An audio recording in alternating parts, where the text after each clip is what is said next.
class, he rises to become the most powerful fighter. If you're enjoying my recaps, don't forget to subscribe. The story begins as Noel's hometown is threatened by the Abyss. As the Abyss deepens, more powerful creatures emerge. Noel's grandfather, Brandon, a legendary seeker known as Overdeath, prepares to fight the threat alone. Brandon orders Noel to stay hidden in the shelter, reassuring him that help will arrive soon. He promises to protect Noel with his life. As Brandon prepares for battle, he contemplates teaching Noel an important lesson. Men must never let themselves be looked down upon, regardless of the challenge they face. Moments stretch into what feels like eternity, and eventually, Noel, unable to bear the suspense, steps out to find Brandon gravely wounded. Brandon acknowledges that even a warrior like Overdeath has his limits.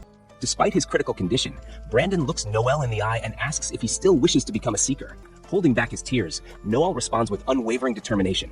He will follow the same path. Brandon, though proud, tells Noel that being a seeker isn't enough. He must strive to be the strongest. He makes Noel promise to surpass even him. With tears in his eyes, Noel swears to fulfill his grandfather's wishes. Brandon, with a smile of pride, tells Noel he loves him before passing away in his arms. Noel's cry of agony echoes through the darkness of that night. 2 years have passed since that tragic event. Noel is now a seeker, honoring his promise to his grandfather. His team is engaged in a fierce battle with monsters, and Noel skillfully directs his teammates, issuing precise orders that guide them to victory. Despite belonging to the support class of talkers, often considered the weakest, Noel takes pride in his role. After defeating the monsters, Noel's team starts dismantling the remains.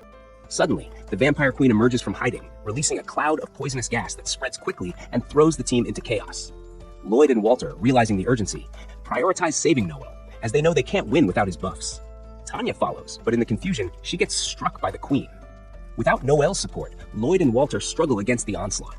With renewed resolve, he pulls out his weapon, ready to demonstrate the power of a talker. He uses his special skill called Tactician, which boosts the abilities of his allies by 25%. Noel issues commands to the team, raising their stamina and mana recovery rate with his battle voice. He has Tanya cast a protective barrier on Lloyd and Walter, allowing them to take down the monstrous Queen. However, things take a turn for the worse as more creatures emerge. Tanya begins to panic, but Noel uses his support skill to calm her down. Noel uses his magic gun, the only anti-beast weapon he can wield, to freeze the demons with an ice bullet. One escapes, and Noel has only one bullet left with 43 seconds remaining on his timer. Teammates unleash their final strike against the Queen. Tanya is amazed by their victory, but horrified to see Noel seemingly hit. However, Noel's timing was impeccable. He had evaded the attack by a hair and calculated correctly that the minions would lose their mobility once the Queen was defeated. The battle concludes as Noel predicted, and the mission is completed in exactly 74 seconds. He had wished to be a warrior like his grandfather, but Brandon reassured him that his talent would shine one day, and that he would help Noel become the strongest seeker. Back in the present, Noel reaffirms his vow to surpass his grandfather, even as a talker, the class most people deem weak. Noel explains that R, the capital of the Vant Empire, thrives on magic and technology that comes from research on beasts, and it relies heavily on seekers to protect it from the Abyss. Seekers are admired as heroes for their service. Later, while the team is enjoying a meal, Noel reflects on his journey. The conversation shifts when Walter, drunk, asks Noel if he is unhappy with the reward.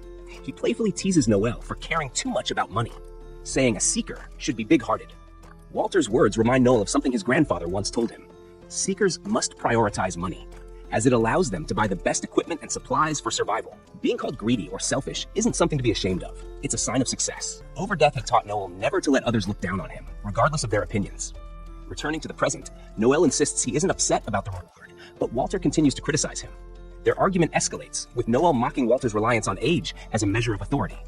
Noel points out that a seeker's strength should be determined by ability, not age.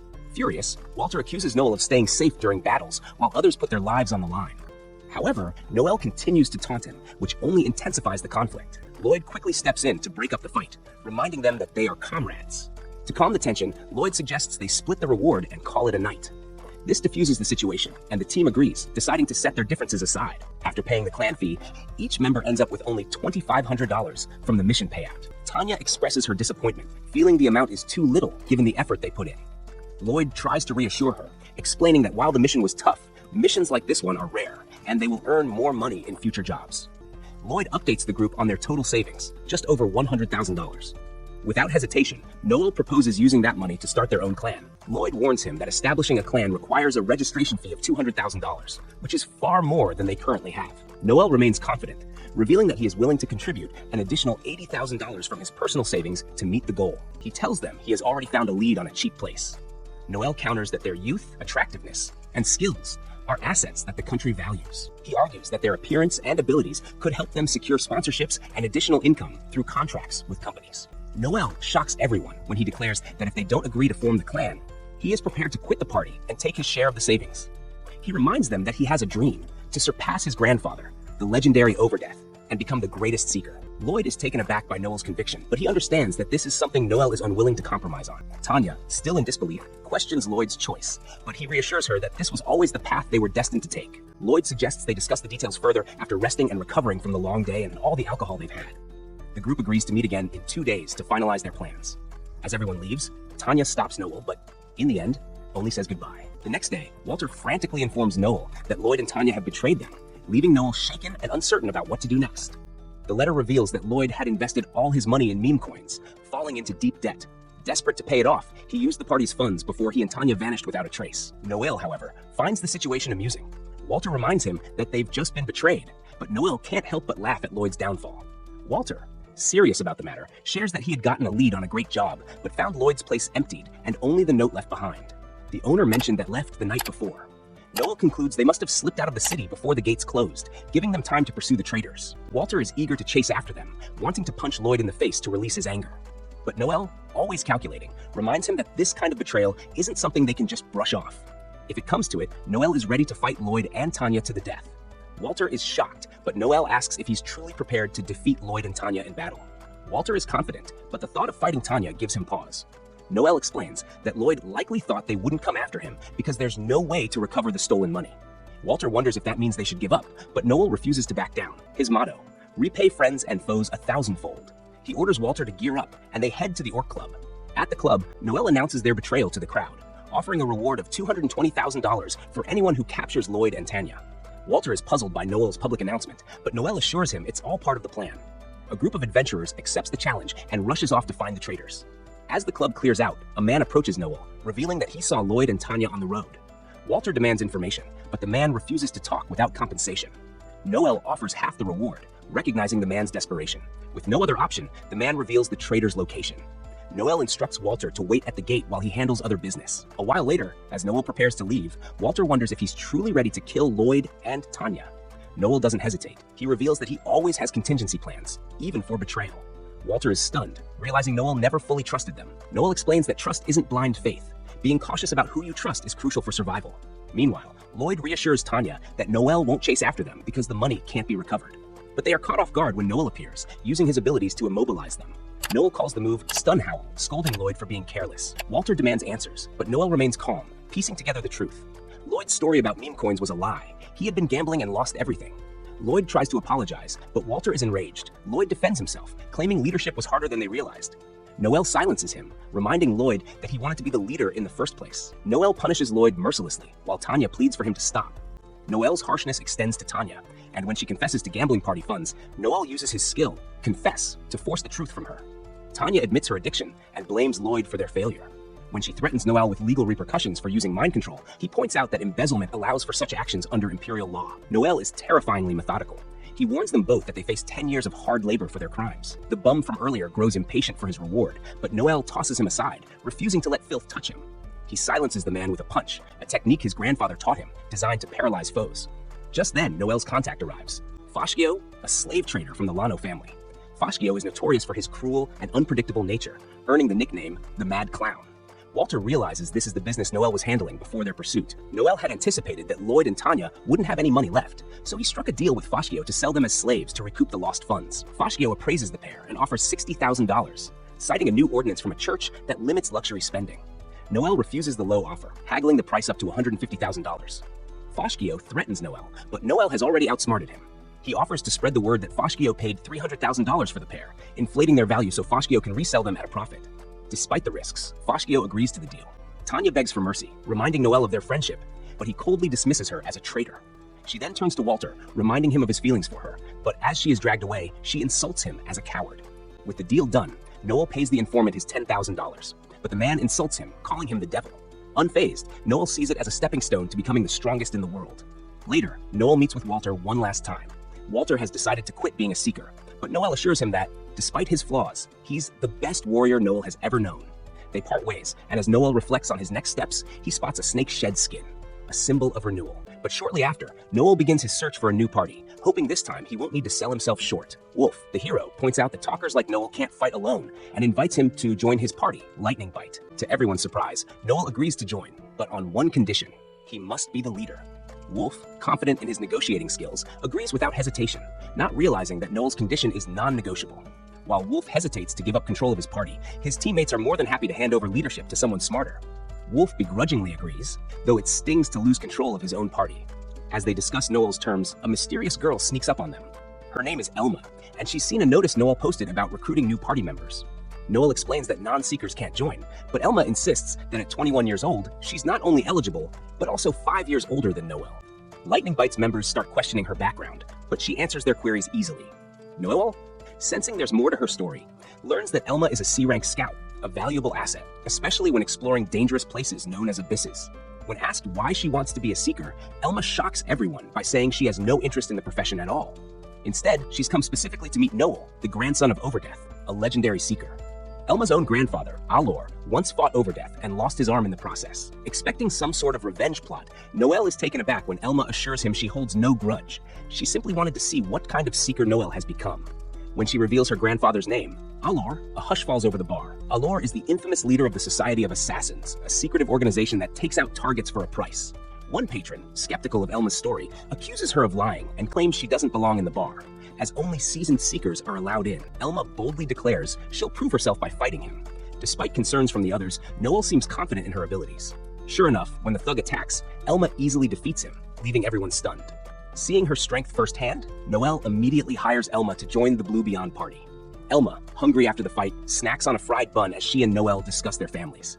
Elma's grandfather warned her never to face Overdeath in battle, a fact that lingers in her mind as she trains to become an assassin.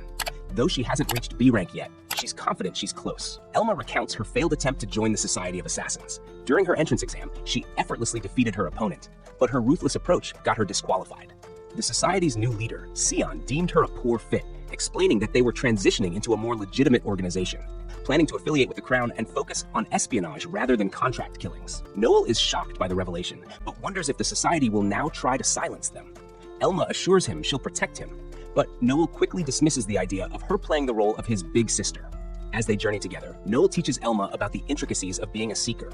He explains how a buffer's skills work, including his powerful Assault Command ability, which can end a battle in one shot, fully aware of the battlefield's flow to direct their party's success. Though they can't use buffs on themselves, Noel sets up a test for Elma to capture a killer bunny with his buffs aiding her. While Elma boasts that she doesn't need his help, Noel insists the test is to see how well she can adapt to his skills. Surprisingly, Elma masters his buffs almost immediately, capturing not just one rabbit, but all of them in mere seconds. Noel is left in awe of her inborn talent, realizing she doesn't even need the extensive training his former teammates required. Elma's quick mastery proves that they're ready for their first job as a team. Noel accepts a request from a village troubled by thieves, setting the stage for the new Blue Beyond's debut. On their journey, Elma enjoys her first ride in a carriage. After struggling to find lodging, Elma innocently suggests they share a bed, which Noel rejects. Later, after seeing Noel's impressive physique, Elma can't help but comment on how strong he looks, though she regrets that no matter how hard he trains, he'll never match her natural abilities. Noel brushes off the remark, but it hits close to home. He knows that no matter how hard he pushes himself, he'll never catch up to someone born with talent like hers. Still, he remembers his grandfather's words, that Noel has his own late maker, and soon after, they headed to meet the village chief. When they arrived, Noel noticed some people were missing, and he informed the chief that a few members had left the party. The chief, who had a shy daughter, had been looking forward to their visit, particularly to introduce her to Noel. It turned out she wanted to meet Noel. Noel then heard about a gang of thieves terrorizing the region, not only stealing but also kidnapping women. They were rumored to be hiding in the Rocky Mountains. Noel requested an upfront payment of $200,000, with the remaining $300,000 to be paid upon completion. As they set off, Alma expressed her dislike for the chief, who seemed to be staring at her. Before they left, the chief's daughter wished Noel good luck, showing him a bamboo dragonfly he had given her. She cherished it deeply and promised to make him dinner once he returned. Alma teased Noel for being a bit of a flirt, which Noel shrugged off by calling her a bimbo to keep her quiet. They soon located the thieves' camp, but there were more bandits than the chief had mentioned. Noel spotted the leader and realized it was Gordo, a wanted man with a $2 million bounty, ranked as a B-level scout. He asked Alma if she could take him one-on-one, and she confidently agreed. Noel devised a plan to handle the situation, knowing he'd need to be cautious with his presence. He used his communication skills while Alma moved in with her stealth skill. When she was ready, Noelle stunned the nearby guards, giving Alma the chance to strike with precision and eliminate Gordo. Alma was thoroughly enjoying the fight, which concerned Noelle, so he ordered her to stop and took charge himself. Returning to the village, Noelle provided proof of completing the mission, but the chief withheld payment, inviting them instead to dinner.